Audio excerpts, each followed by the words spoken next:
Nós vamos agora ouvir o setor da agricultura, com a fala do José Dilson Rocha, nosso engenheiro químico formado pela Universidade Estadual de Campinas, Unicamp, mestre em planejamento de sistemas energéticos pela Unicamp, doutor em engenharia mecânica pela Unicamp, foi pesquisador visitante na Universidade de Strathclyde, em Glasgow, na Escócia, trabalhou no National Renewable Energy Lab, no Colorado. Atualmente trabalha na Embrapa Territorial, é professor do mestrado profissional em agronegócios da Escola de Economia da Fundação Getúlio Vargas de São Paulo. Com a palavra, José Dilson.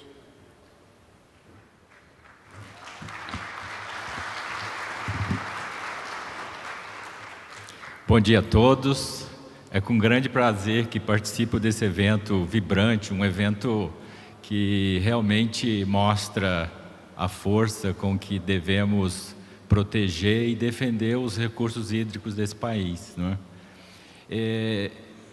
A organização está de parabéns. Eu estou aqui, na verdade, a convite de um dos patrocinadores, que é a FAEP, que é a Federação da Indústria do Estado do Paraná, na pessoa do seu presidente, o Agide Meneghetti, uma pessoa muito engajada em que os produtores eles estejam, né, cada dia mais empenhados na produção de alimentos e de água, né, que é a matéria-prima para o setor da agricultura e da pecuária. Também agradecer, né, ao Senar, né, a Carla Beck, que está aqui no evento também, da federação.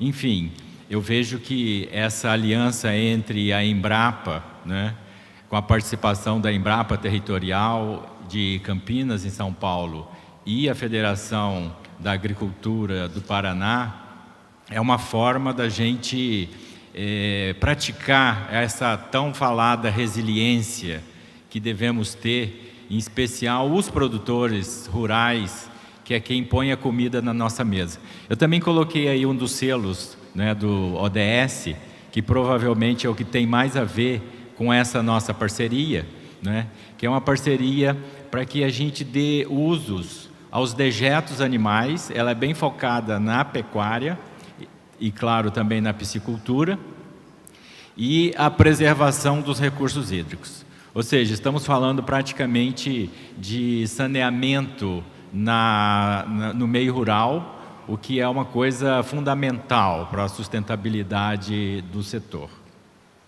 Eu gostaria do apontador para passar. Pode passar o próximo, por favor, só para não perder tempo, né? Então, vou falar um pouco... tá bom, obrigado. Eu vou falar um pouco aqui do que a gente faz lá na Embrapa Territorial, tá? Um estudo de caso que a gente fez em Santa Catarina, em Concórdia, a questão do aproveitamento dos resíduos para biogás, biometano, a própria biodigestão, que é o processo usado para obter esses produtos, e a situação do Paraná na pecuária, na piscicultura, e como que a gente está conduzindo essa parceria. Ou seja, a Embrapa Territorial, ela é uma das unidades descentralizadas da Embrapa, que é uma empresa do Ministério, na verdade uma empresa do governo federal, mas gerida pelo Ministério da Agricultura, Pecuária e Abastecimento, e a gente se dedica a estudar, né, o território a partir de imagens de satélites principalmente, tá? Então, a gente está baseado lá em Campinas, em São Paulo, mas temos um alcance nacional para os nossos estudos e para as nossas pesquisas. Trabalhamos, né, desde da dinâmica de uso e atribuição das terras, tá? A questão de zoneamentos, geração e organização de dados territoriais, apoio à inclusão produtiva, governança fundiária, redução da pobreza rural, tá? Enfim, temos um alcance muito grande em termos de assunto e de território. A gente disponibiliza sistemas georreferenciados, por exemplo, o GeoWeb, Matopiba, o GeoInfo, o GeoWeb Inclusão, né? Isso tudo são plataformas que estão disponíveis para o público em geral e, claro, para os nossos clientes, para aqueles que contratam o serviço, tá? Para usarem todas essas tecnologias que a gente tem lá na Embrapa e coloca a serviço da agropecuária brasileira. Temos uma lista gigantesca de parceiros e clientes. Aqui, inclusive, eu destaquei a Federação da Agricultura do Paraná, que tem sido um parceiro constante nosso, justamente pela grande preocupação que tem, né, no uso dos recursos naturais aqui no estado. Como que a gente trabalha? A gente agrega as informações do que a gente chama do quadro natural, o do quadro agrário, agrícola, socioeconômico e de infraestrutura. Ou seja, isso são praticamente camadas que a gente coloca nos nossos estudos e daí a gente consegue fazer a gestão estratégica do território, de forma que recursos naturais, eles são escassos, eles são finitos, precisam ser preservados, né? E a gente consegue fazer isso baseado em informações, em dados, né, em mapas e todo tipo de informações que a gente consegue, né, tanto informações públicas como o IBGE, que a gente trabalha bastante, né, como informações, dados primários de ida a campo e levantamentos que a gente faz. Então, o estudo de caso que eu queria rapidamente mostrar para vocês é esse daí, em uma bacia no Lajeado dos Fragosos, né, que fica no oeste do Paraná, no oeste de Santa Catarina, né, os catarinenses aqui presentes devem conhecer bem. É uma região que não é tão grande, são 6.000 hectares, isso daí no centro-oeste costuma ser uma fazenda, mas aí não, aí tem mais, tem quase, na verdade, 300 pequenos produtores, granjas. É uma região extremamente povoada, né, de animais, né, animais de produção e, portanto, tem uma gigantesca produção de dejetos, né? Mas a gente sabe que os resíduos, os dejetos, eles são matérias-primas que ainda não têm um uso. E a nossa função lá na Embrapa é justamente desenvolver processos, tecnologia e produtos para dar uso a esses materiais, né? Então a gente fez esse levantamento ano passado nessa bacia hidrográfica do Lajeado dos Fragosos, tentando ver como que a gente pode equacionar, né, esses produtores, que na maioria são pequenos produtores e talvez não teria viabilidade de instalar, por exemplo, um biodigestor, mas aí eles juntos, né, alguns deles consorciados, poderiam ter uma centralização dessa produção e tirar benefícios do tratamento desses dejetos. Usamos, por exemplo, muitas informações do Cadastro Ambiental Rural, tá? Que é esse mecanismo, né, esse grande banco de dados gerado a partir do novo Código Florestal, tá? E aí a gente consegue identificar todas as propriedades, todas as regiões de preservação e, claro, sabendo onde estão essas granjas, né, traçar percursos que possam solucionar o problema conjunto desses produtores. Esses resultados, vocês podem acessar esse link, por exemplo, né, e ele está disponível aí, e vocês terão uma ideia bem clara de como a gente trabalha no sentido de equacionar o problema e oferecer sugestões de solução e via tecnologias.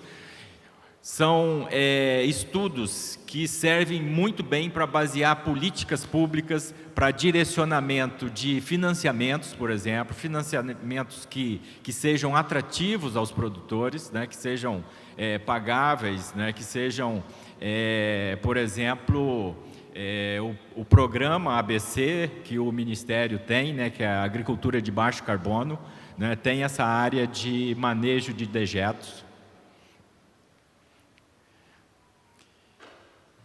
Aqui no Paraná tem esse programa que os paranaenses bem conhecem, né? Eu não vou me ater muito, mas é só para a gente ver como que isso está linkado também com políticas públicas como essa, a mais recente, né? Direcionada ao uso sustentável do biogás. Aqui é um estudo que a gente fez, né? 2 em Minas Gerais e 3 no Paraná, para ver como que a gente poderia diminuir as emissões lançando mão de tecnologias que possam processar esses dejetos e tirar deles, né, os produtos que nos interessam. E a parceria que a gente tem mais recente aqui com a Federação do Paraná é para mapeamento, para tomada de decisão pela iniciativa privada quanto ao aproveitamento dos resíduos de granjas e planejamento de suas instalações em função da disponibilidade hídrica regional. Tá? A área de estudo é basicamente essa região que nós estamos, né, o oeste e o noroeste do Paraná, e a gente está começando essa nova parceria, mas a gente vai tirar as conclusões em relação a como continuar crescendo a produção no Paraná, que, como vocês podem ver, os dados do IBGE, né, o Paraná ele tem produção significativa de aves, suínos e também bovinos, tanto de leite quanto de corte. Tá? Na questão da piscicultura, o Paraná, eu diria que é uma grande potência, ó, corresponde por mais de 20% da produção de pescado, tá? De pescado cultivado, e aí vocês podem imaginar como que essa pecuária está intrinsecamente ligada à questão do bom manejo dos recursos hídricos, né? Então aí a gente tem muitas propostas para fazer, enfim, é uma área que tem crescido muito no Brasil inteiro, a piscicultura, né? Já terminando, né, Firmino? Enfim, a tecnologia que mais se adequa é a biodigestão anaeróbica, são os biodigestores, muitos de vocês já conhecem, mas também existe a compostagem, né, e também queima de resíduos. Tá? A bovinocultura de leite, que tem basicamente, né, nesses tipos de manejo, freestyle e o compost barney, né, também os laticínios são ambientes muito propícios para a instalação de projetos de biodigestão. Tá? A bovinocultura de corte confinada e também os frigoríficos são ambientes muito bons para isso, né, são propícios. Já a extensiva, ela é praticamente impossível, não diria, mas é de difícil aproveitamento, né, dos dejetos. Enfim, ela é muito praticada no Brasil, principalmente no Centro-Oeste. A avicultura, ela demanda biodigestores para sólido, tá? É uma tecnologia diferente. E a piscicultura, né, que muitos de vocês aqui, inclusive, vivem nesse dia a dia, como ela é produzida dentro da água, o peixe, né, o aproveitamento é difícil, mas a gente tem visto que a aquaponia, ou seja, o uso da piscicultura com a hidroponia, dá um balanço de nutrientes fantástico, né? E dá um aproveitamento sinérgico muito bom para esse setor. Tá? Então, pessoal, é basicamente isso que eu queria dizer. Aqui estão as minhas informações. Vocês estão convidados a nos visitar, nos contactar lá em Campinas. Tá? E é um grande prazer novamente falar aqui com vocês, né, e ter essa interação. Isso para a Embrapa é fundamental, estar perto dos produtores. Muito obrigado.